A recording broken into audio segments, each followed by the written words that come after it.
Alo. Nagbago ang eksena sa gitnang teleportation array ng pambansang kapital ng Elyansyang country. Isang sinag ng gintong aura ang bumuhos ng diretsyo mula sa itaas papunta sa bilog sa ibaba, dala ang mga figure ng 5 silweta. Pinangunahan ni Xiao Xuan ang grupo, humakbang pasulong habang pinapaypayan ang kanyang sarili ng isang nakatiklop na pamaypay, masayang sinasabi, napakaganda ng teleportation array. Kung mayroon ang Hongmang sect ng isa, gaano kaya kasigla iyon? Ngumiti agad ang Celestial Zuan bilang pagsang-ayon, oo, tama. Nakatayo si Ji Yilan na nakakross ang mga braso, sumulyap sa teleportation array, may bahid ng paghamak sa kanyang mga mata, bumubulong ng may pagmamataas, mababaliw kakakatingin sa napakasira na bagay. Talagang isang taong probinsyano, hindi pa nakakakita ng mundo. Hindi natinag sa paghamak, lumingon si Xiao Xuan at sumulyap kay Jin Yilan at pagkatapos ay ngumiti ng may kasiyahan, nagtatanong, "Oh, kung ang prinsesa ay mayaman, kung gayon, marahil gusto ng prinsesa na bayaran ang mga bayarin para sa teleportation trip na ito." Ang pag-uwi sa prinsesa ay napakahirap na biyahe. Kakailanganin ko ng karagdagang 100,000 top-grade spirit stones para sa gamot sa paggaling. Namutla ang mukha ni Ji Yilan nang hindi sinasadya ng utusan ni Xiao Xuan, ang kanyang boses ay tila medyo natataranta at nahihiya habang sumasagot siya, "Ha? Bakit ko gagawin iyan?" Isang sinag ng malamig na nakakasilaw na ilaw ang biglang lumabas mula sa mga mata ni Xiao habang lumalaki ang kanyang mukha sa pagbabanta at gayunpaman ngumiti pa rin siya habang inulit ang tanong, "Hindi naman siguro magiging kuripot ang prinsesa sa isang lingkod, hindi ba?" Takot sa matalim na tono ni Xiao Xuan, pinilit ni Ji Yilan ang kanyang sarili na magtiis, sa kabila ng pagiging galit. Iniabot niya ang isang gintong supot gamit ang kanyang kamay, nagtatatal ng mahina, "Nagbabayad naman ako, sa tingin ko." Iniabot niya ang supot na may basag na tono at sinabi, "Ito lang ang lahat ng pera ko." Natanggap ni Xiao Xuan ang mga spirit stones, tinimbang ang mga ito sandali pagkatapos ay ngumiti, 10,000 Supreme Grade Spirit Stones, ha? Well, katumbas iyan ng 1,000,000 Top Grade Spirit Stones. Hindi masama. Nang maayos na ang mga bagay, lumingon si Xiaowan upang himukin ang kanyang mga tao, Farina, Senior Sister. At kapag natapos na si Sword Wu, imbitahan ko kayo sa pinakamagandang tavern para sa isang piging. Sumigaw si Ji Yilan sa galit, "Hoy!" Ngunit casual na sinabi ni Xiao Xuan, "Kung tungkol sa prinsesa, ngayong nasa pambansang kapital na tayo, malaya kang umuwi mag-isa." Bago umalis, siniguro ni Xiao Xuan na sabihin ang kanyang palm, sa hinaharap, "Nang wala ako para protektahan ka, kailangang maging maingat ang prinsesa sa lahat ng kanyang ginagawa. Kung sapian ka ulit ng masasamang espiritu, kung gayon, walang sino man ang makakapagligtas sa iyo." Haha, si Ji, na lubos na nawalan ng mukha, ay galit na parang sisabog ang kanyang dibdib. Kinuyam niya ang kanyang mga kamao at nagkayam ng mga ngipin habang sinumpa niya sa loob, "Ikaw, masamang commoner. Maaga o huli, puputulan kita sa 10,000 piraso." Hindi nagtagal, sa isang marangyang tavern, nakatitig sa magandang ayos na mga ulam sa mesa, hindi napigilan ng grupo ni Xiao Xuan ang magsaya ng may kagalakan, ang sarap ng pagkain. Inilagay ni Xiao Xuan ang kanyang kamay sa mesa, sumulyap sa paligid bago magpanggap na nagulat, sumisigaw, "Wow, tingnan mo! Ang Lion Upper Kingdom ay mayroon pang Heavenly Secrets Pavilion. Ang laki ng negosyo." Seryoso, hindi lang sila tungkol sa mga auction, nagpapatakbo rin sila ng mga inn at restaurant. Nag-abot si Shi Wusong, nagpapaliwanag, "Shifu, hindi mo ba alam? Ang Heavenly Secrets Pavilion ay nagsimula talaga sa mga restaurant at relay station. Nagpatuloy lang sila sa pagpapalawak mula doon. Ngayon, parang nasa buong kontinente na sila, nakikipagsapalaran sa lahat ng bagay, alchemy, auctions, kung ano-ano pa. Nabalitaan ko pa nga na bumibili at nagbebenta sila ng impormasyon. Sabi nila, kung mayroon kang pera, walang hindi kayang gawin ang Heavenly Secrets Pavilion." Idinagdag ni Shi Wusong. Narinig ang lahat ng impormasyong ito tungkol sa Heavenly Secrets Pavilion, sumulyap si Xiao Xuan at nagtapos, "Impresibo. Malaking impluensya talaga." Sa sandaling iyon, nagdala ang isang waitress ng isang platter ng mga ulam, inilagay ito sa mesa at binigyan sila ng isang nakakanganyong ngiti, "Narito ang inyong order, mga kasama. Enjoy! Tiningnan ni Xiaowan ang mga pagkain, ngumingiti, perpekto. Ngayon, tumayo siya, hawak ang kanyang mga chopstick na parang isang general at nagpahayag, ngayon, lalamunan natin ang buong piging na ito. Walang aalis sa mesa hanggat hindi ito nauubos. Masiglang sumagot si Ji Wusong at Lai Jianfang, opo, ex-few. Naiintindihan. Tanging si Zuan lang ang nanatiling malayo, sumisipsip ng kanyang tubig nang walang pakialam. Isinubo ni Lai Jianfang ang pagkain sa kanyang bibig habang sumulyap kay Ji Wusong, nagbibigay ng isang pamilyar na paalala, mas mabuting kumain ka, Shime. Ang sinasabi ng ating Shifu ay batas. Kung sinabi niyang walang aalis, walang aalis. Kain na tayo. Si Shi Wuong, ganap na nakaintindi, tumanggo ng mabilis at masayang ngumuya ng isang paa ng manok. Habang abala si Shi Wuong sa pagkain, itinulak ni Zuan ang kanyang baso ng tubig sa kanya, dahan-dahang sinasabi, pagkatapos nating kumain, dadalhin kita para bumili ng bagong damit mamaya. Nagpakita si Zuan ng isang maliwanag na ngiti, idinagdag, ngayon na disipulo ka na ni Xiaowan, miyembro ka na ng ating Hongmang sect. Hindi ka maaaring maglakad ng walang maayos na damit. Nabulunan si Ji Wusong, salamat, Zinyang, nagkamali kay Xiao's wife. Namula si Zuan sa gulat. Huminga siya ng bahagya, sinusubukang ipaliwanag, teka, ako. Bago pa man siya maklaro, casual na bumaling si Xiao Xuan sa kanya ng may ngiti, nagpapaalala, hoy, Jay, kumain ka rin. Sa isang kalapit na mesa sa Heavenly Secrets Pavilion, nakita ng isang estranghero si Zuan at bumulong sa sarili, hindi ba iyan si? Nagkayam siya ng mga ngipin, mukhang galit na galit. Piniga niya ang tasa na hawak niya hanggang sa ito ay basag, bumubulong sa kanyang hininga, Zhu Yan, sa wakas nahanap kita. Ilang sandali pagkatapos, ang mga plato sa mesa ay nilinis na ni Xiao Xuan at ng kanyang mga disipulo. Tanging si Zuan lamang, na alam ang kanyang mga limitasyon, ang kalmadong nagpunas ng kanyang bibig gamit ang napkin. Si Xiao Xuan at ang kanyang dalawang disipulo, sa kabilang banda, ay busog na busog. Ang isa ay nakasandal, ang isa naman ay nakatitig sa kisame, halos hindi makapagsalita, sobrang busog. Biglang, isang kakaibang porma sayon ang lumitaw sa mesa sa harap ni Xiao Xuan. Isang pagsabog ng maliwanag na ilaw ang nagpatili sa kanya sa sorpresa, ha? Bakit mayroon pang porma sayon sa mga mesa ang Heavenly Secrets Pavilion? Makalipas ang ilang sandali, muling napuno ng pagkain ang mesa. Sumagot si Xiao Xuan sa sarili niyang tanong, ito ay automated refills. Nakita ang nalilitong ekspresyon ni Xiao Xuan, sumingit si Shi Wusong, nagpapaliwanag, ito ang natatanging sistema ng porma sayon ng Heavenly Secrets Pavilion. Naalala kung paano ginamit ni Ji Hilan ang kanyang letigo dito nang walang sinumang nakakapansin, dahan-dahan siyang nagpatuloy, hindi lamang nito automatikong pinupuno ang mga ulam, kundi ang mga dingding ay mayroon ding mga soundproof na porma sayon. Si Shi Wusong, na nakasaksi sa mga maling gawa ni Ginans, ay nagsabi ng may emosyon, dati, nang sinusundan ko ang prinsesa, nakita ko siyang gumagamit ng mga defensive formation sa mga dingding. May balita na ang pinakamalakas na pag-atake mula sa mga defensive formation ay maaaring agad na pumatay ng isang Spirit Severing Cultivator. Hindi ko alam kung anong uri ng malakas na tao ang may-ari ng Heavenly Secrets Pavilion. Kinukuskus ni Xiaowan ang kanyang baba, isang kawili-wiling kurba ang lumitaw sa kanyang mga labi, pumatay ng Spirit Severing Cultivator, ha? Sa loob, nag-isip siya, kung makukuha ng Hongmang sect ang isang porma sayo na tulad niyan, hindi ba't magiging invincible tayo? Biglang, isang nakakabinging pagbagsak ang umalangaw mula sa labas ng nakasarang silid. Kasabay nito, isang pagsabog ng enerhiya ang palm unit sa dingding, bum-aha sa silid. Nagulat si Xiao Xuan at ang iba pa, sabay-sabay na tumalikod, ang kanilang mga mukha ay nakatayo at nag-aalala. Lumabas mula sa basag na dingding ang isang madilim na figura, sinamahan ng isang sigaw, Zhu Yan.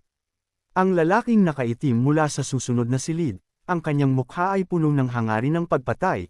Sumugod sa loob, hawak ang isang espada at sumisigaw, madali ka palang hanapin.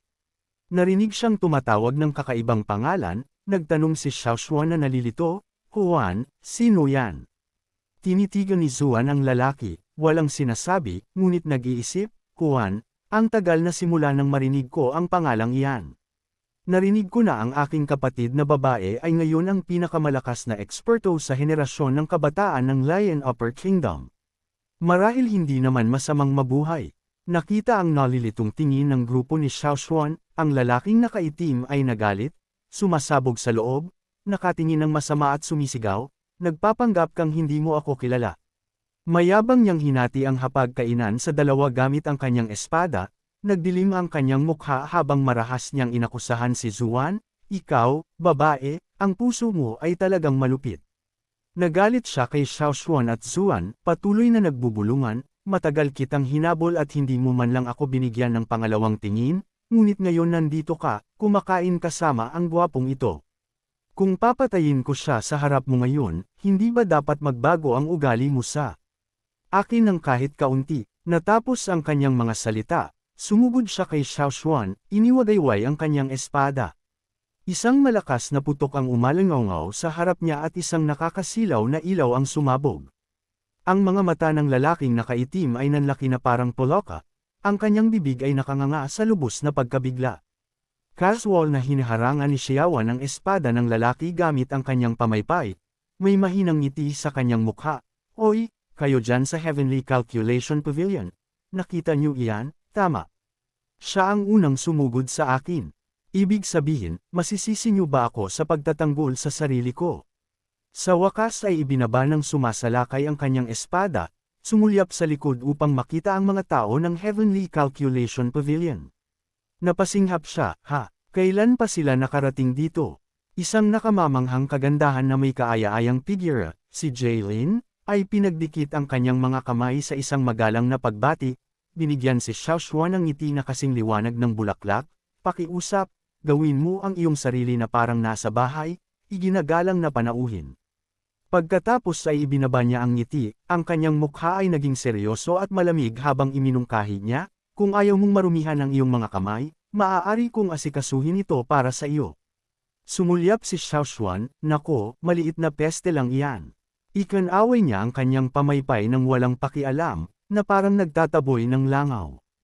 Isang mapagmataas na aura ang sumabog mula sa pamaypay, bumagsak diretso sa tiyan ng nakaitim na lalaki, na nagpatilapon sa kanya paatras na parang rocket. Bumagsak siya sa sahig ng may malakas na tunog. Nanatiling walang ekspresyon ang mukha ni Jelan, na parang ito ang pinakanormal na bagay sa mundo. Tiningnan ni Xiaowan ang nakaitim na lalaki na nakahiga doon, ang mga mata ay nakanganga, at nagpatuloy na kausapin ang may-ari ng pavilion, hinangahan ko lang siya ng kaunti. Sana hindi iyan lumabag sa mga patakaran ng Heavenly Calculation Pavilion, tama. Nagtaas si Jelan ng ilang daliri, inaktibo ang isang asol na bilog ng ki, habang ikaniling ang kanyang ulo upang sabihin, nag-abala ka, iginagalang na panauhin. Sa isang iglap, ang bilog ay nagbago sa dalawang malabong figure ng puppet na sumugod sa nakaitim na lalaki. Habang hinihila ng dalawang puppet ang lalaki, bumalik si Galen na may magandang ngiti at nagpakilala sa kanyang sarili, ako si Galen, ang namamahala sa Heavenly Calculation Pavilion ngayon. Ang seguridad ng aming pavilion ay hindi naging maayos, na nakakagulo sa inyong pagkain. Ang mga bayarin para sa inyong lahat ay sasagutin ko. Magandang oras. Nagulat si Xiaowan, nakatitig ng matindi sa dalawang guhit ng spiritual key sa anyo ng mga puppet, nagtataka sa sarili, hindi ba yan spiritual power? Pagkatapos ay bigla siyang sumigaw, sandali. Kasabay nito, inaktibo niya ang isang katulad na asul na aura, ngunit may dalawang karakter na kaiyang na mahina na nakikita sa loob. Matapos makuha ang atensyon, direkta siyang nagtanong sa babae, interesado ako sa mga porma sayo ng Heavenly Calculation Pavilion. Interesado ka ba sa isang palitan? Kung alam ng mga tao ng Heavenly Calculation Pavilion ang spiritual puppet technique na nakatala sa Jiaoguang Heaven, kung gayon, dapat mong makilala ito, tama. Nanlaki ang mga mata ni Jelan sa gulat nang tiningnan niya ang aura sa kamay ni Xiao Xuan. Ang kanyang puso ay nabahala, Keiyang. Iyan ba ang Keiyang na hinahanap ko?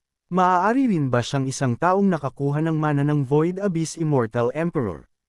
Agad na pinagdikit ni Galen ang kanyang mga kamao, yumuko ng magalang bilang pagbati, pakiusap, iginagalang na panauhin, sumunod kayo sa akin.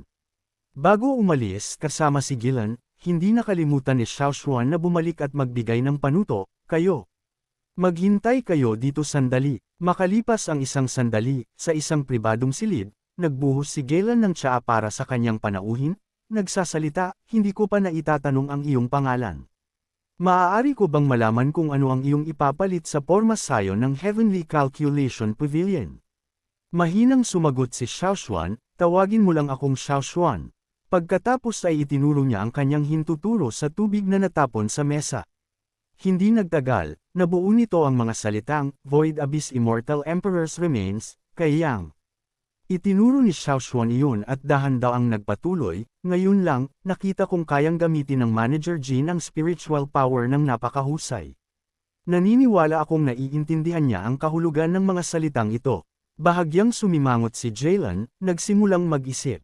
Kung totoong ang labi iyon ng kay Yang, talagang kakaiba iyon. Sumulyap siya kay Xiao Xuan, nagpapahayag ng pagdududa.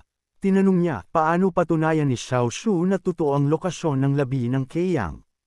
Lumukot ang mga labi ni Xiao sa isang misteryosong ngiti habang idinidiin niya. Alam mo rin na sa pinakamataas, ang Xiao Xuang Heaven ay maaari lamang maglinang hanggang sa Spirit Severing First Level. Para lumampas doon, kailangan ng mana, tama. Agad na inamin ni Shaolin, totoo yan. Itinutok ni Xiao Xuan ang kanyang tingin, pinagmamasdan ang babae, pagkatapos ay ngumiti at pinangunahan ang usapan. Narinig ni Xiao na mayroong spirit severing pill na sa paggamit lamang nito ay makakatulong sa isang tao na makalusot sa spirit severing. Hanggat tinulungan ako ng Heavenly Calculation Pavilion na makarating sa spirit severing, hindi ba't mapapatunayan ko iyon para sa iyo? Pagkatapos ay nagtanong si Gedlan, maaari ko bang malaman kung ano ang kasalukuyang antas ng cultivation ni Xiao Shu? Tapat na sumagot si Xiao Xuan, Nensol First Level. Pinagdikit ni Jelan ang kanyang kamay at nagsalita ng may pagmamalaki, narating ng iginagalang na bisita ang tamang lugar. Bagaman mahirap hanapin ang Spirit Severing Pill sa mundo, sa Heavenly Calculation Pavilion ay kasing dali lang ito ng pagbaliktad ng kamay. Sa puntong ito, sadyang huminto si Galen upang ipaalam sa kabilang panig ang antas ng kahalagahan, pagkatapos ay pinagsabihan, kung may sinumang maglakas loob na makipaglaro sa Heavenly Calculation Pavilion, huwag man lang pag-usapan ang Spirit Severing Second Level. Kahit na ito ay kalahating Ascended Immortal, ipinapangako ng Heavenly Calculation Pavilion na papatayin siya hanggang sa dulo ng mundo. Napanatili ni Xiaowan ang isang walang patid at angkop na pag-uugali mula sa simula. Nangako ng seryoso, natural na alam ni Xiao ang kakayahan ng Heavenly Calculation Pavilion. Dinala ni Xiao ang katapatan dito, Manager Zaylan, pakiusap, payapain ang inyong puso. Matapos malaman ang intensyon ng bawat isa, tapat na idinagdag ni Galen, kailangan itong iulat sa Pavilion Master ng Branch Pavilions, na siyang aking kinalakhang ama, si Gayo Qing Yunyon. At pakiusap, imbitahin si Xiao Shifu na maghintay dito sandali. Tungkol sa inyo, kaibigan, ipag-uutos ko na ihatid sila sa pahinga muna. Masayang pumayag si Xiao Xuan, kung gayon, magkakaroon ng problema para kay Manager Shin. Nagpalit ng eksena sa loob ng silid ng Pavilion Master ng Heavenly Calculation Pavilion ng Longyan Upper Kingdom. Nakaupo si Ging Yunyon na ang kanyang kamay ay nasa hawakan ng upuan, ang kanyang mukha ay may madilim na ekspresyon, at nagtanong, sinasabing may nakahanap ng eksaktong posisyon ng labi ng kaiyang. Lumuhad si Gretlin at mahinang sumagot, opo. Nagpadala ako ng mga tao para imbestigahan ang background ng kabilang partido at natuklasan na ang lalaking ito ay bantog sa buong Great Qin ngayong taon. At noong nakaraang buwan, sa Myriad Dao Grand Meeting, binigyan niya ng presyon ang matatanda at sect master ng ibang mga sekta, at naging advisor ng Great Qin Nation. Dinala ni Jik Qing Yun ang tasa sa kanyang bibig para uminom at bamulong, advisor ng Great Qin, ha. Pagkatapos ay nagpakawala siya ng isang mapagmataas ng ngiti, sinabi ng may pagmamalaki, Great Qin, ha. Hindi mo pinag-uusapan ang advisor. Kahit na ang Great Qin Emperor mismo ang dumating, kung gusto kong durugan siya hanggang mamatay, kasing dali lang iyon ang pagdurugan ng langgam. Nakaakba ba si Jia Jelan, nag-aalinlangan na parang nagtatanong sa may-ari ng lupa na linawin ang kanyang ibig sabihin. Saka lang nagbigay ng tiyak na utos si Jiang Xing, gawin mo lang ang sinasabi niya. Kapag nagbukas ang mga guho ng Keang, aayusin natin ang lalaking ito. Balita tungkol sa mana ng Shu Yuan Immortal Emperor, kung malaman ng iba, tiyak na magdudulot ito ng malaking gulo. Kailangan siguraduhin na si Xiaoshuan ay makakapagpatago ng kanyang bibig. Masunurang sumagot si Jia Gailin, opo. Flashback 10 taon na ang nakalipas, nakita ni maliit na Jilin si Jia Qingyun na pailay na lumabas. Hawak ang kanyang balikat at walang malay na nagtanong, kinalakhang ama, nasaan si ate? Bakit hindi siya kasama mo? Bamulong lang si Jag Qingyun, hindi siya babalik sandali. Narinig iyon, hindi napigilan ni Jaglin na manginig sa takot, 10 taon na ang nakalipas. Nakita ni Jilin ng kanyang sariling mga mata ang kanyang ate na sumunod kay Jik Qingyin, ang kanyang kinalakhang ama, sa mga guho ng jawang at hindi na siya bumalik. Nanginginig. Bumalik sa kasalukuyan, tiningnan ni Tik Qingyin ang kanyang kinupkop na anak na babae at bahagyang ngumiti. Kapag pumunta tayo sa mga guho ng Kayang, sasama ka sa akin, okay. Agad na sumagot si Taglin ng walang pag-aalinlangan, opo. Ibinalik niya ang kanyang ulo, na wala sa mapait na mga iniisip, peste. Pagkatapos ng lahat ng pagsisikap na iyon, sa wakas ay nakuha ko ang katotohanan mula kay kinalakhang ama nang siya ay lasing. Ang pagsubok ng mga guho ng Zhao Guang, ito ay pagpatay sa iyong kasama. Iniisip ang kanyang sariling potensyal na kapalaran, mapait na nagtaka si Giaglin sa kanyang sarili. Sa wakas, turn ko na ba sa pagkakataong ito? Maya-maya, bumalik si Giaglin sa pribadong silid na inayos niya para kay Xiaoshuan at inihayag ang resulta. Nagulat na po ako sa may-ari ng lupa. Ayos na po ang lahat sa ngayon. Pakiusap, si Xiao Xiani at ang inyong mga kasama ay manatili sa Heavenly Calculation Pavilion. Nag-order na po ako ng mga tao na maghanda ng Spirit Severing Peel. Dadalhin ko na po si Xiao Xiani doon ngayon. Pinagdikit ni Xiaowan ang kanyang kamao sa pasasalamat at sumigaw, maraming salamat.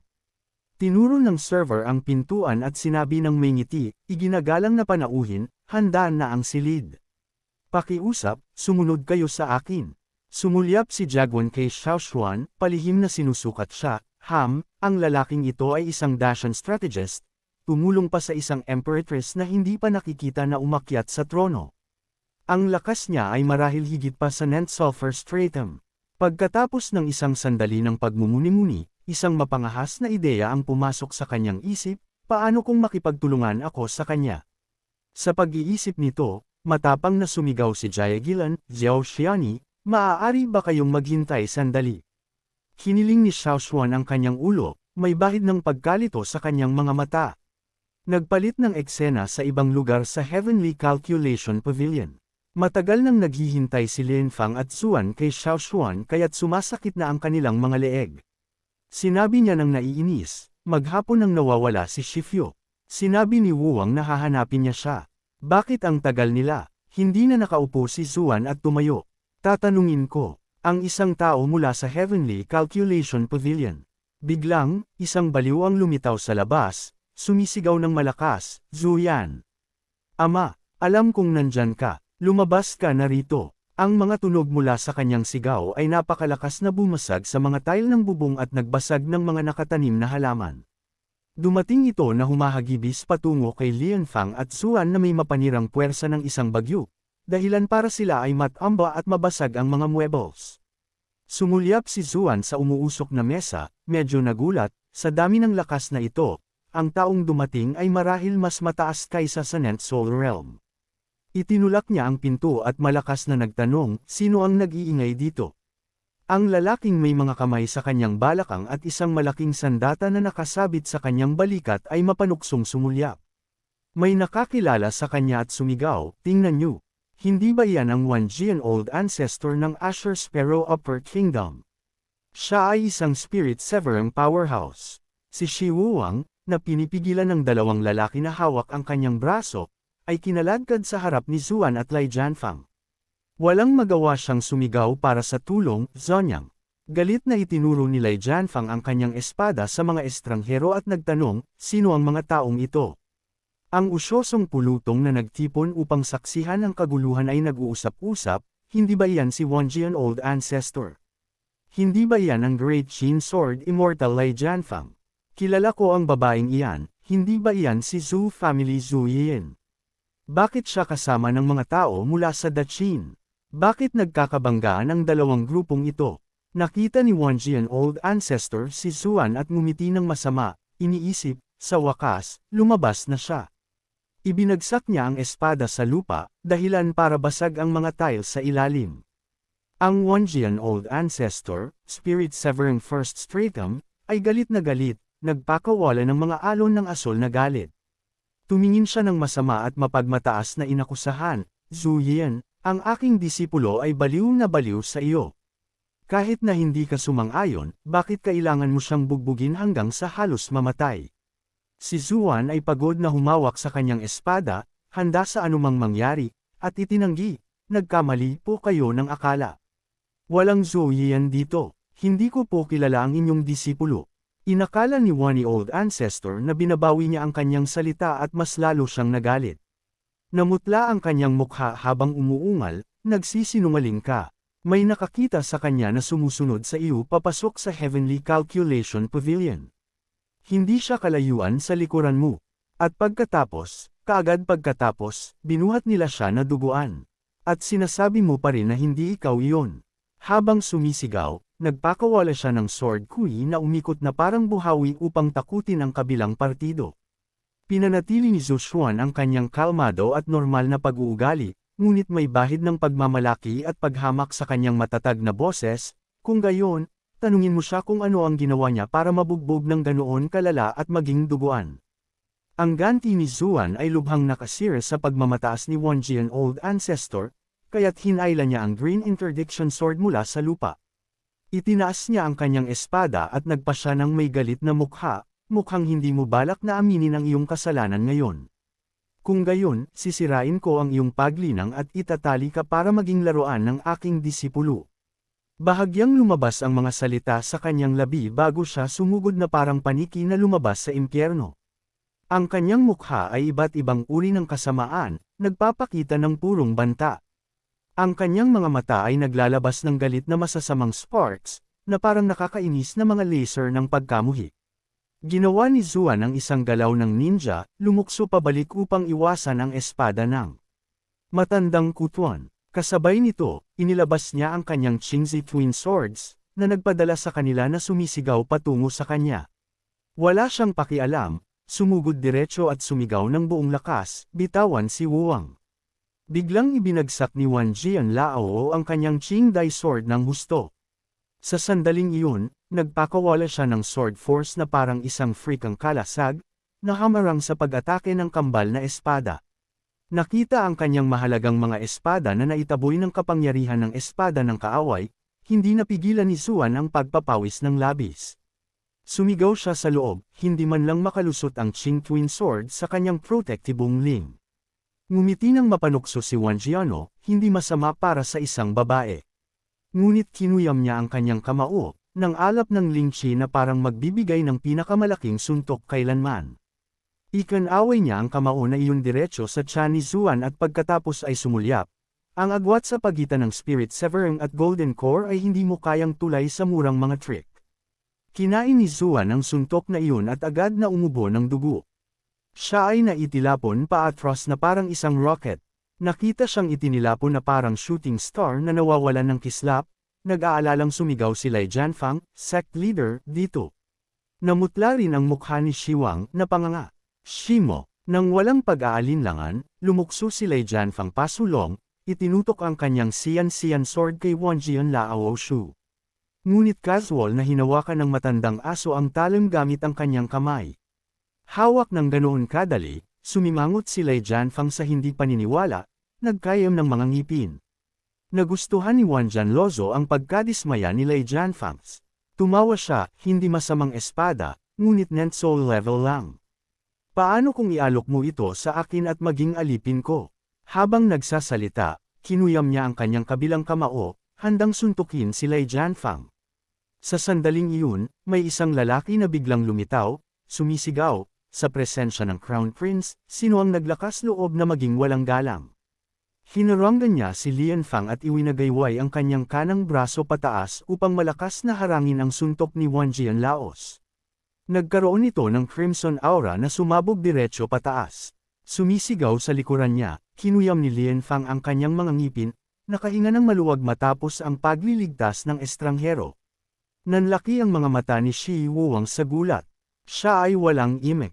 Pinunasan ni Zuan ang dugo sa kanyang bibig, nakatitig sa misteryosong figure. Ang marahas na sumasabog na aura ay unti-unting nawala, inilantad ang figure ng nakaitim na gwardya, si Long Yan. Pinanatili niya ang kanyang braso na nakataas sa isang posisyon ng boxing, tiningnan si Wan Jianlao at malakas na inutusan, dumating na ang kanyang kamahalan ng Crown Prince. Ibaba ang inyong mga sandata at lumuhad. Si Wan Jianlao, ang kanyang mga plano ay nabigo, sumimangot at inulit sa pamamagitan ng pagngangalit ng mga ngipin, ang Crown Prince. Mabilis na naghiwalay ang usyosong pulutong upang magbigay daan sa palanquin. May sumigaw sa takot, ano?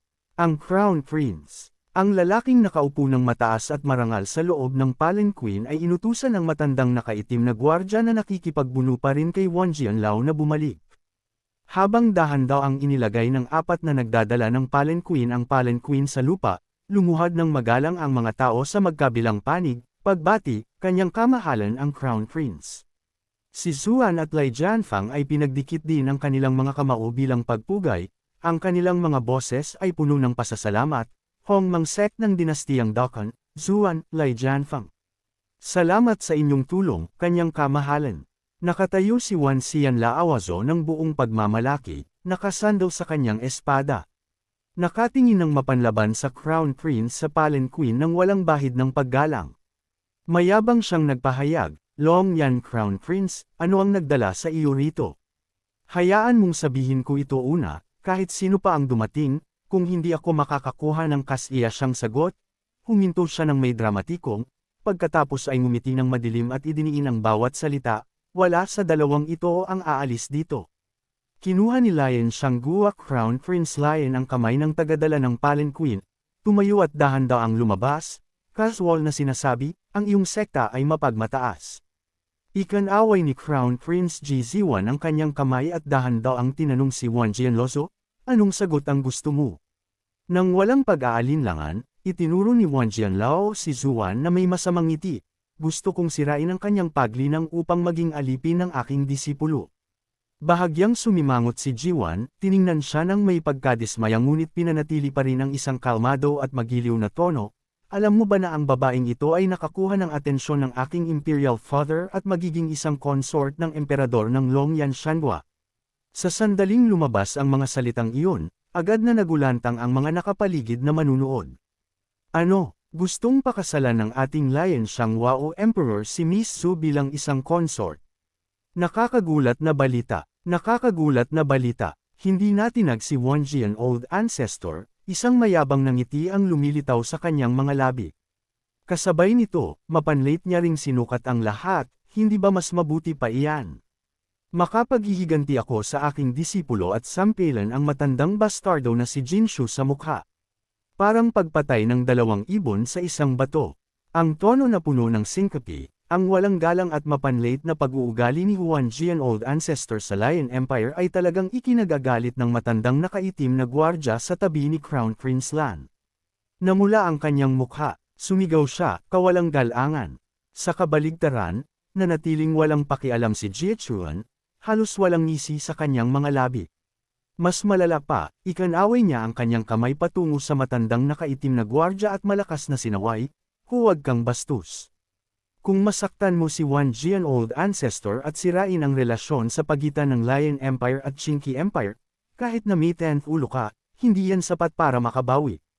Pagkatapos ay casual na naglakad si Ji Yuan patungo kay Zuan, nagpapanggap na gusto niyang tumulong ngunit nagpapakita ng kawalan ng kakayahan. Sinasabi, Ma'am, ang kasalukuyang sitwasyon ay talagang mahirap.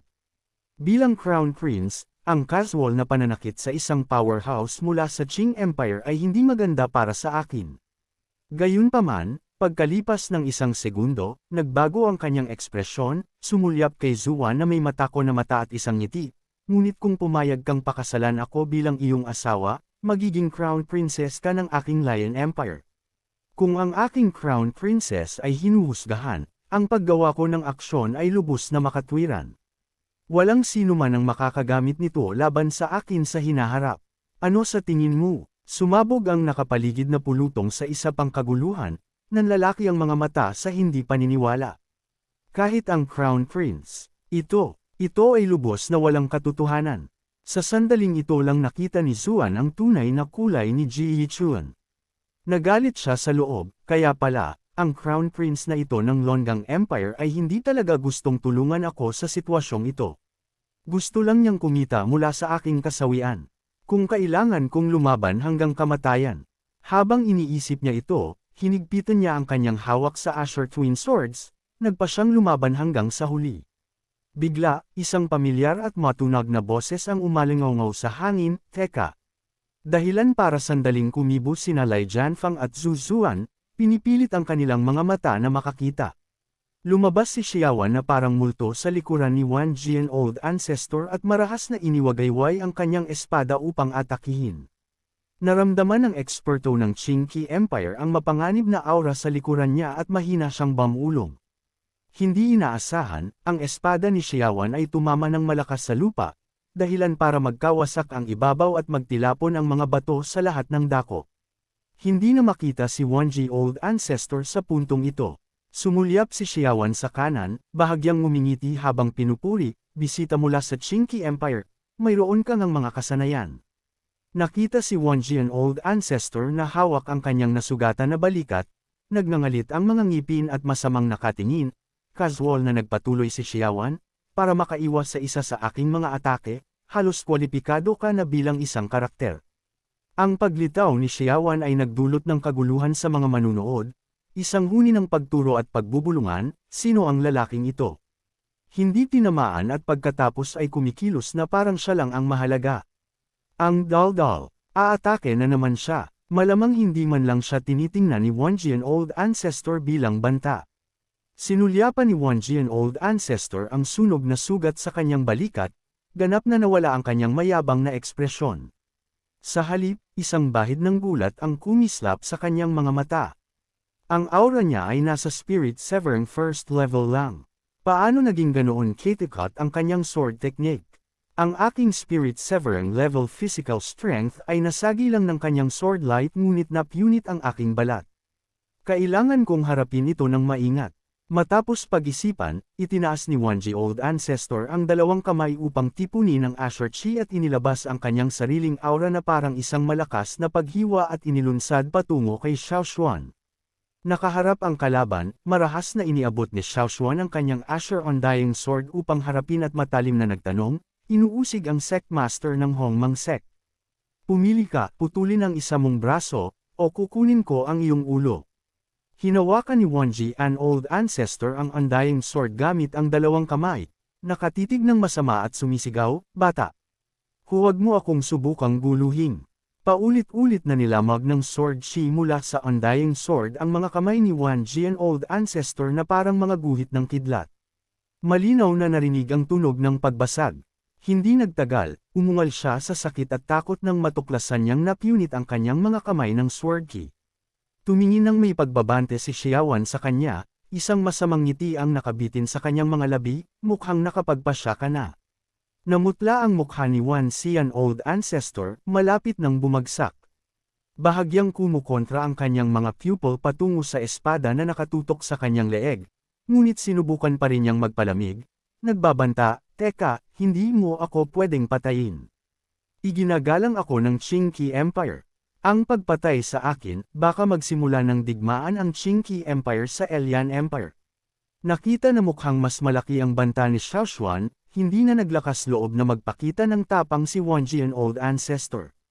Nanigas ang kanyang katawan, pumikit ang kanyang mga mata at sumigaw sa gulat, "Handa akong putulin ang aking sariling braso." Pakiusap, ipakita ang awa. Nakita ng lahat ang kaduwagan ni Wanji at ang pagnganga ng mga bibig.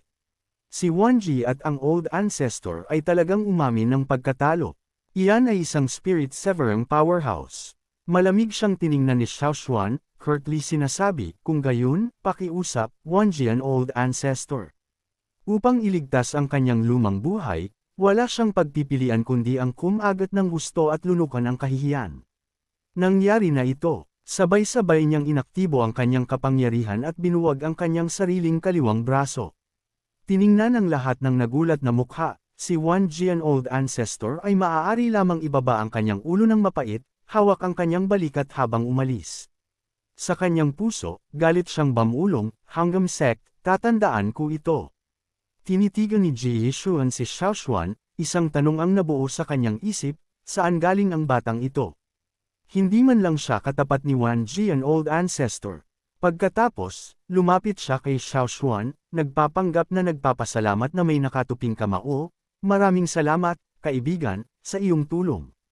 Maaari ko bang malaman ang iyong pangalan? Hindi man lang siya nilingan ni Xiaowan, nakatayo lang doon na nakakrus ang mga kamay sa likuran. Walang pakialam, tawagin mo lang akong Xiao Xuan, casual niyang sinagot, walang anuman. Usapin ito ng pamilya ng Hong Mang sect pagkatapos ng lahat.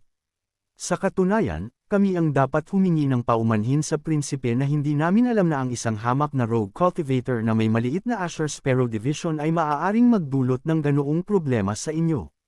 Narinig ang manipis na paghamak ni Xiao Xuan, hindi ito ipinakita ni Joan sa kanyang mukha ngunit sa loob ay galit na galit siya. Peste, ang dal-dal. Pinigilan ang kanyang galit, hinuyam niya ang kanyang kamao, tumalikod at malakas na inutusan ang kanyang mga subordinate, fair na. Sa sandaling ito, sa wakas ay bumaling si Xiaowan upang magtanong tungkol kay Zuan, Senior Sister, ayos ka lang ba? Tulad lang tiningnan ni Zuan si Xiaowan, medyo nagulat, ayos lang ako, ngunit Junior Brother, nagpunta ka sa isang biyahe at ang aura mo ay mas malakas na. Nagtaas ng kilay si Xiao Xuan, mahinang natawa, at tapat na ipinaliwanag, matagumpay akong nakipag-ugnayan sa Heavenly Secrets Pavilion. Hindi lamang nakuha ko ang lahat ng kanilang mga pormasayon, kundi nakatanggap din ako ng kanilang mga mapagkukunan. Nakapag-advance ako sa Division Realm. Pagkatapos niyang magsalita, hindi nakalimutan ni Xiao Xuan na ipahayag ang kanyang paghanga, gaya ng inaasahan sa Heavenly Secrets Pavilion, bantog sa buong lupain. Inihanda nila ang Division Elixir sa mas mababa sa kalahating araw. Si Li Jianfang, nang marinig na naabot ni Xiao Xuan ang Division Realm, ay napanganga at nagkatalaktak, Division Realm. Hindi ba't kakalabas lang ni Shifu sa Na-End Soul? Ang bilis mo naman nakaabot sa Division Realm. Itinaas ni Xiao Xuan ang kanyang kamay upang hanggan ito, isang seryosong ekspresyon sa kanyang mukha, ang Lion Upper Kingdom ay talagang puno ng mga eksperto. Nabalitaan ko na marami ring Division Realm experts na nakikilahok sa Great National War. Susubukan ko lang ang aking makakaya para makahabol. Pagkatapos ay tiningnan ni Xiao Xuan si Zuan at Li Jianfang, idinagdag, kailangan kong lumabas bukas ng gabi. Pagbalik ko, pupunta tayo sa Zhu family. Agad na tumango si Zuan bilang pagsang-ayon, sige. Kinabukasan ng gabi, sa labas ng Imperial Mausoleum ng Longyan Upper Kingdom, isang napakalaki at nakakabigla na istruktura ang nakatayo ng mag-isa sa ilalim ng malabo na sikat ng bituin. Nakatayo si Xiao Xuan sa isang gilid at pinagdikit ang kanyang kamao, ginagamit ang tanawin ng gabi upang simulan ang pag-uusap. Totoo, ang isang madilim at maangin na gabi ay perpekto para sa masasamang gawain. Mukhang huli na ako, gawin na natin itong mabilis. Sa tabi niya ay nakatayo ang maasim na mukha ni Princess Ji Yilan, si Zhu Qingyun, at si Zhu Lin. Nakatayo ang huli sa tapat nila, magalang na ibinalik ang pagbati. Xiao Immortal Master, si Ji Yilan, na nakasaksi sa nakakapagod na pagbati sa pagitan ng dalawang panig, ay pinagkrus ang kanyang mga braso sa kanyang dibdib, itinulak ang kanyang ulo. Sa pagkasuklam at nagnguso habang bumubulong-bulong, tinawag ako ng napakagabi para lang pumasok sa Imperial Mausoleum. Talagang wala kang pagkatao. Bumaling kay Jian, hindi nag-abala na aliwin ang kagandahan at casual na ikanaway ng walang ekspresyon, kung ang prinsesa ay labis na hindi nasisiyahan, kung gayon maaari siyang bumalik muna. Nakita ang pagiging bastos ni Xiao Xuan, galit na galit si Jiailan ngunit wala siyang magawa sa kanya. Maaari lang siyang magalit na parang isang leon, ikaw. Paano mo ako magagamit at basta itatapon na lang? Nakita si Ji Yuan na umalis ng galit na galit. Mas mataas ang pagtingin ni Zhu Lin kay Xiao Xuan batay sa naunang investigasyon kay Xiao Xuan. Ito ang kanyang unang pagkakataon sa Lion Upper Kingdom ngunit kaya niyang utusan si Princess Yelan na kilala sa kanyang kayabangan at pagiging matigas ang ulo. Ang taong ito ay tiyak na hindi kasing simple ng kanyang nakikita sa ibabaw. Naalala ang mga pangyayari noong nakaraang araw nang maingat na tawagin ni Zulin si Xiaoshuan pabalik. Lumuhad siya sa lupa ng walang pag-aalinlangan, ang kanyang mukha ay puno ng paghihirap at ang kanyang boses ay nagmamakaawa. Nagmakaawa ako sa Immortal Master na iligtas ang aking buhay. Tiningnan ni Xiaoshuan ang babae na nagpapakumbaba sa harap niya, nagtataka, Stuart Zhuge, ano ang ibig mong sabihin dito? Paano ako makakatulong sa iyo? Inihayag ni Zulin ang kanyang malalim na sama ng loob at tapat na ipinaliwanag. Ang branch master ng Heavenly Secrets Pavilion sa rehiyong ito, na siya ring aking kinagisnang ama, si Zhuge Qingyun, ay natatakot na gagamitin niya ako bilang isang hagdan upang makuha ang mana sa loob ng mga guho ng Keili. Yumuko siya kay Xiaoshuan muli, taos pusong nagmamakaawa para sa tulong. Sa oras na iyon, umaasa ako na ililigtas ng Immortal Master Xiao ang aking buhay. Handa akong magtrabaho ng parang hayop para gantihan ang iyong kabutihan. Ngayon, nananatili sa kanyang mga alaala, puno ng kumpiyansa si Zhuge, umaasang magiging kalaban siya ni Zhu Xingyan. Sa parehong oras, nakapasok na ang tatlo sa Imperial Mausoleum ng Lion Upper Kingdom. Biglang lumingon si Xiaoshuan sa 2 taong magkasamang naglalakad, kalmadong inulit ang mga kinakailangan. Kung tinanggap ninyong dalawa ang mana ng Shaoguang Tian, malamang alam nyo na nakailangan ng malaking dami ng Blood Essence Power at Divine Sense para mabuksan ang mga guho, tama? Sumagot si Zhu Qingyun ng may maliwanag na ngiti, syempre. Habang sikretong nakataas ang kanyang kaliwang kamay, naghahanda siyang atakihin si Zulin. Hinawakan niya ang leeg ni Zhuge mula sa likuran, tiningnan ang babaeng umuungal sa sakit na may napakabangis at malupit na ekspresyon. Bahagyang ngumiti si Zhu Qingyun, inihayag ang masamang layunin sa kanyang puso, Lin, binili kita mula sa slave market ilang taon na ang nakalipas at inalagaan ng matagal. Oras na para gantihan mo ako, hindi ba? Kahit na inasahan niya ito, hindi pa rin maiwasan ni Zhuge ang sama ng loob. Tiningnan niya ito, nagngalit ang kanyang mga ngipin at sinabi, kinalakhang ama, kaya nga pinatay mo ang aking kapatid. Malakas na tumawa si Zhu Jingyun at mapanuksong nagtanong, haha, paano kung ako nga? Itinaas ni Zhu Jin ang kanyang nanginginig na kamay kay Zawa na ngayon ay nanunood sa kanilang dalawa na may nagdidilim na mukha at nagkatalaktak na nagmamakaawa, iligtas mo ako. Upang pigilan si Xiaoshuan na tulungan si Zulin, kinaway ni Zhu Qingyun ang kanyang mukha kay Zawan, nag-aalok ng isang kaakit-akit na kondisyon, Immortal Master Xiao ay marahil ay ayaw mag-imbita ng gulo, tama. Hanggat tinulungan mo akong makuha ang mga guho ng kayang, bibigyan kita ng posisyon ng Deputy Branch Master ng Heavenly Secrets Pavilion. Bahagyang nagdilim ang mukha ni Xiaoshuan, hindi nagpakita ng anumang interes sa kondisyong inialok ni Zhu Qingyun. Iginalaw niya ang kanyang mga labi at walang pakialam na sinabi, well, nakakalungkot talaga iyan. Matapos mag-click ng kanyang dila sa pagpapahayag ng pagkamangha, iginuhit ni Xiaoshuan ang isang pamaypay sa kanyang mukha sa isang paalang na galaw, agad na lumikha ng isang alon na sword kuha na agad na sumugod. Nakita ang bulgy na masa ng hangin na parang bola na sumusugod patungo sa kanya sa matinding bilis. Nagbago ang mukha ni Zhu Qingyun sa takot at mabilis niyang itinaas ang kanyang kamay upang pigilan. Niliko ng masa ng hangin ang kaliwang braso ni Zhu Qingyun pataas, dahilan para siya ay sumigaw sa sakit. Dahil dito, nakatakas si Julin mula sa kontrol ng kanyang mapaglalang na kinagisnang ama. Mabilis siyang tumakbo patungo kay Xiaoshuan, niyakap ang kanyang leeg at umubo ng marahas. Bumagsak si Zhu Qingyun, hawak ang kanyang kaliwang braso na halos walang silbi, at nagtanong ng may gulat na hindi makapaniwala, Xiaoshuan Shi, ano ang ibig mong sabihin dito? Tiningnan ni Xiaoshuan si Zhu Qingyun, ngumiti ng inosente habang ipinapaliwanag, wala naman, hindi lang ako masaya sa presyong inalok mo. Pagkatapos ay iniabot niya ang kanyang kamay kay Zulin, may panunukso ng ngisi sa kanyang mga labi at nagpatuloy, bukod dito, ang kinupkup mong anak na babae ay iniaalok sa akin ang posisyon ng Pavilion Master. Nagdilim ang mukha ni Zhu Qingyunis nang marinig ito, ang kanyang mga mata ay nagliliyab sa galit at umungal siya, magaling. Kaya pala kayo nagkakampi sa mga dayuhan, nagpaplano laban sa akin. Sinamon siya ng tingin ni Zulin, sumasagot ng may sama ng loob, ganoon din sa iyo, kinagisnang ama. Kung hindi mo lang ako tinuturing na gamit, hindi ko na sana ginawa ito. Pagkatapos ay ibinaba niya ang kanyang ulo ng may paggalang, pinagdikit ang kanyang mga kamay sa harap ni Xiao Xuan, taos pusong nagmamakaawa, "I'll have to leave the rest to Xiao Xiani." Nagtaas ng kamay si Xiao Xuan at sumagot ng malamig, "Walang problema."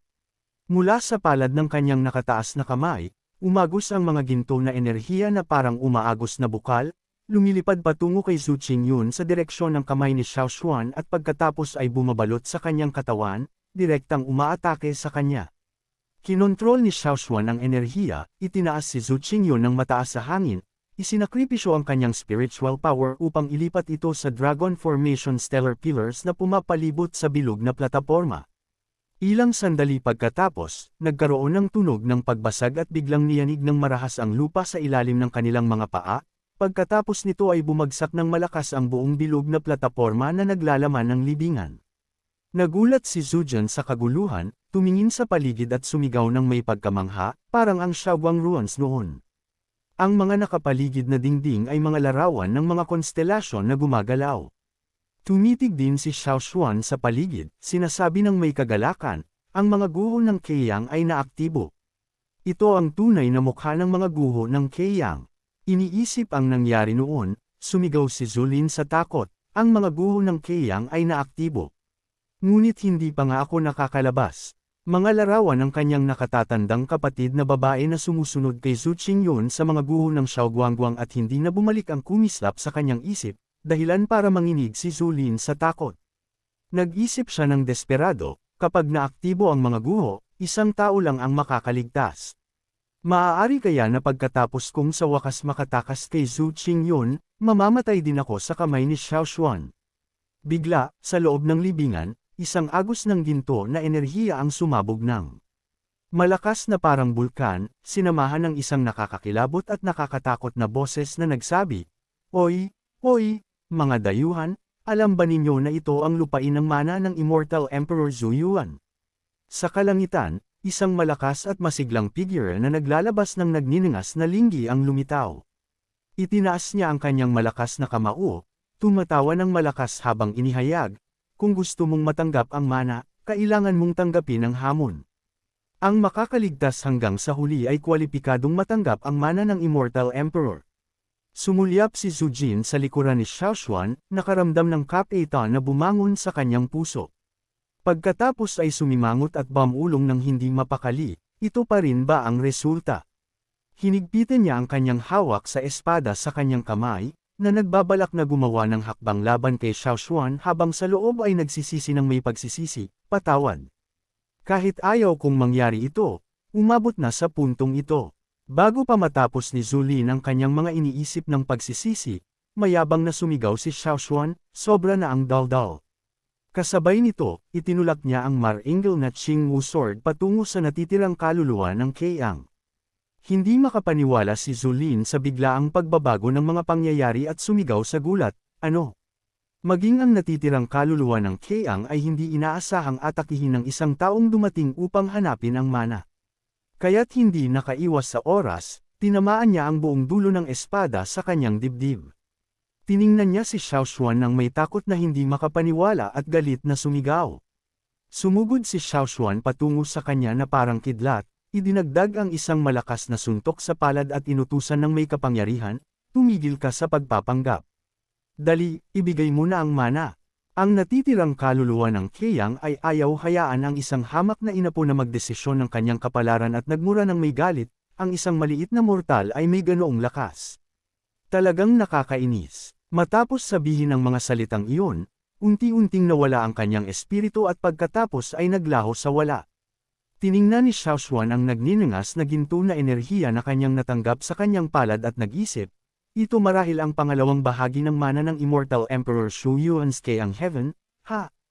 Tula lang nakatayo si Zulin, nakatitig kay Xiao Xuan at pagkatapos ng matagal na panahon ay sa wakas ay napagtanto niya ang isang masakit na katotohanan at namutla ang kanyang mukha.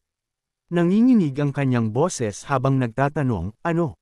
Kaya ito ang tunay na paraan upang matanggap ang mana? Kung gayon, ano ang aking nakatatandang kapatid?" Hindi na nakatiis si Zhujian at bumagsak sa kanyang mga tuhod sa lupa, Tinakpan ang kanyang mukha at humagulgol ng hindi makontrol, masakit ang kanyang puso, ate.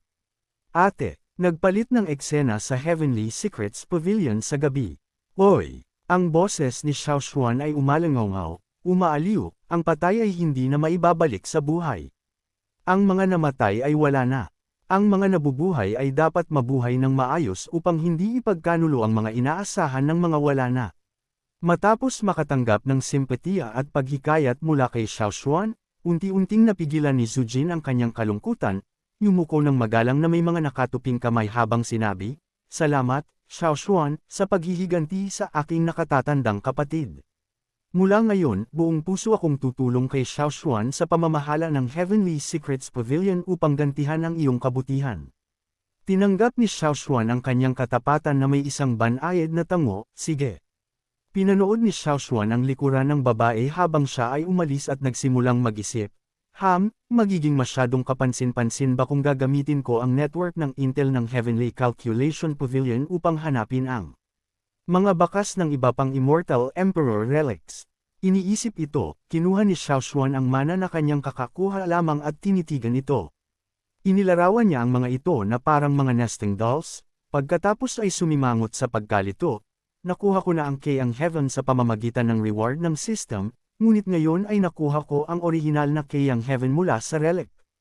Nagtataka ako, kung ibibigay ko ito sa aking disipulo, makakakuha ba ako ng isa pang reward mula sa system? Masyadong komplikado ito. Nagunat si Xiao Xuan. Dahan-dahan siyang naglakad pabalik patungo sa tulugan, patuloy na iniisip ang mekanismo ng reward ng system. Kailangan ko pa ring gumugol ng oras sa pagsasaliksik kung paano ito gumagana. Gayun din, kailangan kong alamin kung paano pinakamahusay na gamitin ang Heavenly Calculation Pavilion na nakuha ko ng libre. Tumangala si Xiao Xuan at nakita ang isang nag-iisang ibon na nakatitig sa buwan at hindi niya maiwasang bumantong hininga, hindi ba talaga natatapos ang trabahong ito? Nagpalit ng eksena sa susunod na umaga sa pangunahing bulwagan ng Heavenly Calculation Pavilion. Isang malaking pulutong ng mga usyosong manunood ang nakapuno sa pintuan. Oy, tingnan mo, hindi ba iyan si Zuyan mula sa Zhu family? Ilang lalaki ang tumingin sa paligid ng nanlalaki ang mga mata sa pagkamangha. Ang binibini ng pamilya Zhu ay talagang dumating dito para mag-tea. Nakita ko siyang dumating kaninang umaga. Nandito na siya nagtetea buong oras, marahil naghihintay ng isang tao. Ibinuhos nila ang kanilang atensyon sa babaeng nakapula na casual na umiinom ng tsaa sa loob, patuloy na naghuhula, para hintayin dito ang binibini ng pamilya Zhu, sino kaya ang ganoon kabanal? Sa sandaling iyon, naglakad sina Xiao Xuan, Zuan, Lai Jianfang, at Shi Wang. Nakita ang dami ng tao na humaharang sa pintuan, sumimangot si Xiao Xuan, ano bang meron sa dami ng tao ngayon? Lumiko ang mga lalaki at nagbigay ng awkward na ngiti, wala naman. Narinig ang kaguluhan, lumingon din si Zuan upang tumingin, nag-iisip sa kanyang sarili, sa wakas, nandito na. Nakita ang grupo ni Xiao Xuan na binubuo ng apat na naglalakad sa tabi niya, tumayo si Zhu Yian at sumigaw, tumigil. Sumulyap si Xiao Xuan na bahagyang nakasimangot, nagtataka, ang taong ito ay medyo kamukha ng senior sister. Nakita si Zhu Yan, nagulat si Zuan, Zhu Yan. Pagkatapos ay mapagbantay niyang hinawakan ang kanyang Asher Twin Swords at matalim na nagtanong, sino ang nagpadala sa iyo dito? Itinuro ni Zhu Yian ang babaeng sect leader ng Hongmang sect, may mayabang na tono, sumama ka sa akin.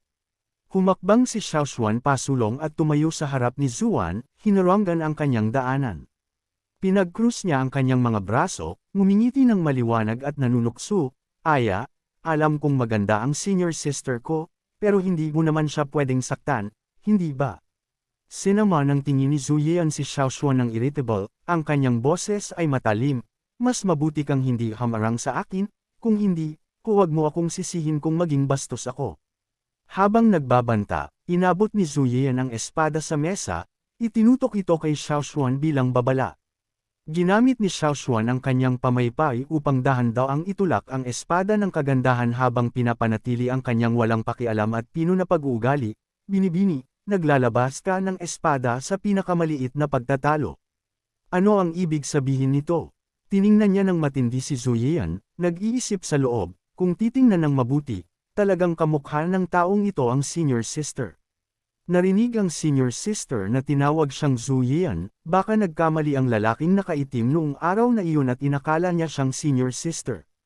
Hindi sinagot ni Zhu Yian ang tanong ni Xiao, hindi rin siya nag-abalang tumingin. Dito, sa halip ay itinutok niya ang kanyang tingin kay Zuan na nakatayo sa likuran. Direktang sinasabi ang dahilan ng kanyang paglitaw ngayon, sinabi ng tatay na dalhin kita pabalik. Narinig ang puwersahang salita ni Zhu Yians, galit na samama ng tingin si Zuan at nagpahayag. Dahil dumating ka, ibalik mo ang aking mga salita sa patriarch ng Zhu family. Wala nang koneksyon si Zuan sa Zhu family mula ngayon. Walang kinalaman sa akin ang kasunduan sa pagitan ng Zhu family at ng Longyan Upper Kingdom's Emperor.